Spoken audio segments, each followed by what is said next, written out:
खुलुमबाय बाथौ बिबुंसारनिफ्राय आं बिबारसा बर' दुलाराय बाथौ गौथुमनि बोसोनगिरि जोंहा मानगोनां मुस्रि बोनथुम नार्जारि बिथांनि दैदेननायावहाय दिनै बाथौ बिबुंसारा दंफैयो वेस्ट बेंगलनि जलपाइगुरि जिल्लानि सिङावहाय थानाय दार्जिलिंनि माजुवा गामियावहाय बेयावहाय जोङो दुलाराय बाथौ गौथुमनि जोंनि दिनैनि बे गोथार बाथौ सानखौ जोङो वेस्ट बेंगलनि नैबे गामियावहाय फिरफिला बिरहोनायनि गेजेरजों जोङो हाबाफारिखौ फालिबाय एबा गोथार बाथौ सानखौ जोङो फालिबाय। बे समावहाय जोंहा दङ माजुवा गामिनि आफादगिरि बिथांनि आखाइजोंनो दिनैनि बे गोथार बाथौ साननि फिरफिलाखौ जोङो बिरहोनाय जाबाय गिबि खेबनि थाखाय। दा बिथांनिसिम जोङो जोंनि बाथौ बिबुंसारनिफ्राय रायजो राजानिसिम फंनैसो बिबुंथि होनो थाखाय एबा दिनैनि हाबाफारिजों लोगोसे आरो नोंथांमोननि ओनसोलनि थासारिनि सोमोन्दै एबा बाथौ सिबियारिफोरनि बिखय बुंनो थाखाय आङो बाथौ बिबुंसारनिफ्राय गुरैयै खावलायबाय। खुलुमबाय। दिनै जों माग मासनि सेकेन्ड मंगलबार थ' दिनैहाय जों प्रथम देग्लायनि जों जे बाथौ साननि बे बाथौ धोरोम जे फिरफिला जे दङ बेखौ जों दिखांनानैहाय जों देग्लायनि फालिथ' खालामबाय। थ' जों बे दार्जिलिं डिस्ट्रिक्ट जलपाइगुरि डिस्ट्रिक्टआव जे बे बाथौ धोरोमनि मोनसे जों धर्मखौ लानानै थादों। थ' जों दिनैहाय नै बोनथाम फंबाया फैनानैहाय आसाम हादोरनिफ्राय फैनानैहाय जों बाहाय नै जोंखौ फोरोंलांबाय कि बाथौ धोरोमनि माबायदि जोङो धर्म मानिनानै थादों आसामावहाय।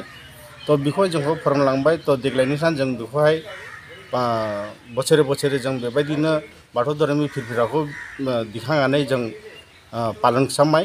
थ' जों बेबायदिनो सोलोंलांनोसै जों बोराइ बाथौजों जों दिनैहाय बोर बिनाय जोंनि फैनाय फिसा फिसौफ्रा बेबायदि सोलोंलांथों बेबायदि फोरोंथों बाथौ बोराइजोंहाय बेबायदि बोर लानो हाथों जोंनि सेकेन्ड जेनेरेसनफ्रा मोजाङै बाथौ धर्मखौ बुजिलांथों। थ' बेखौनो जों बाहाय मानिगासिनो दङ। थ' दा बर्थमान जोङो बाहाय बाथौ धर्म मानिग्राफ्रा बयबो दार्जिलिं डिस्ट्रिक्ट जलपाइगुरि डिस्ट्रिक्टआव बयबो बाथौ धर्मआनो मानियो।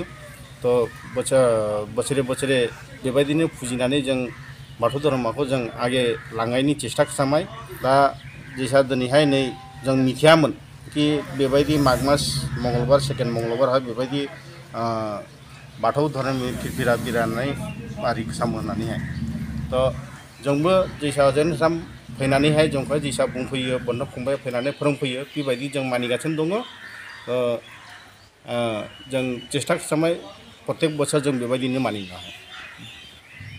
आरोबाव बे समावहाय जोंजों लोगोसे दंबावो माजुवा गामिनिनो नेहाथारि सन्जित सैब। दा बिथांखौबो दिनैनि बे बुब्लियावहाय बाथौ बिबुंसारनिसिम फंनैसो बिबुंथि लाखिनो थाखाय आं गुरैयै खावलायहरो। बयनिसिमबो खुलुमबाय। बिनि आगोल बे बाथौ बिबुंसारखौहाय साबायखर आरो आसाम हादरनिफ्राय जे बुनदुं फंबाय बिबारसा बर' बिथाङाखौ जोबोद साबायखर बाय मानो जों मिथियामोन जे जोंनि बे बाथौ सानखौहाय बोसोरे सेकेन्ड मंगलबारावहाय जे फालियो होननानैहाय थ' जों मिथियामोन आसाम हादरनिफ्राय जे सेन्ट्रेलनिफ्राय जे बुंनायनि थाखायनो जों बे बाथौ बिबुंसारनि जेटा जोंनि बे माजुवा स्टेट दार्जिलिं डिस्ट्रिक्ट आरो जलपाइगुरि डिस्ट्रिक्टनि जे बाथौ थानसालियावहाय दिनै जों बाथौ साननि जों बाथौनि फिरफिलाखौहाय दैखांना जाबाय फिरफिलाखौहाय दैखांना जाबाय आरो जों जोबोद गोजोननाय मोनबाय। आरो बेबायदिनो जों मिथियामोन दा दिनैनि दिनावहाय मिथिनो मोनबाय आरो खालमासि जों बेनिफ्राय मोजाङै जों फालिनोहाय सेस्था खालामबाय आरो बोसोरे बोसोरे जों फालिनाय बेखौनो बुंनाय जाबाय।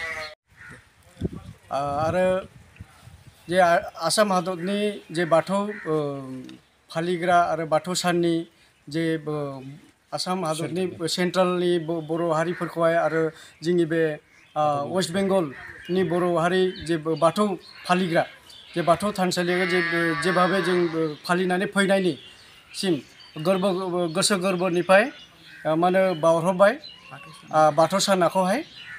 जों कसिस खालामबाय जे जोंनि बे बाथौ सानखौहाय जोंनि बे वेस्ट बेंगलावबो नङा सारा जोंनि बे अल माने नेशनेल बेहाय सिम सहैथों बेखौनो जों आसा लायो बेखौनो आरो बावहरबाय।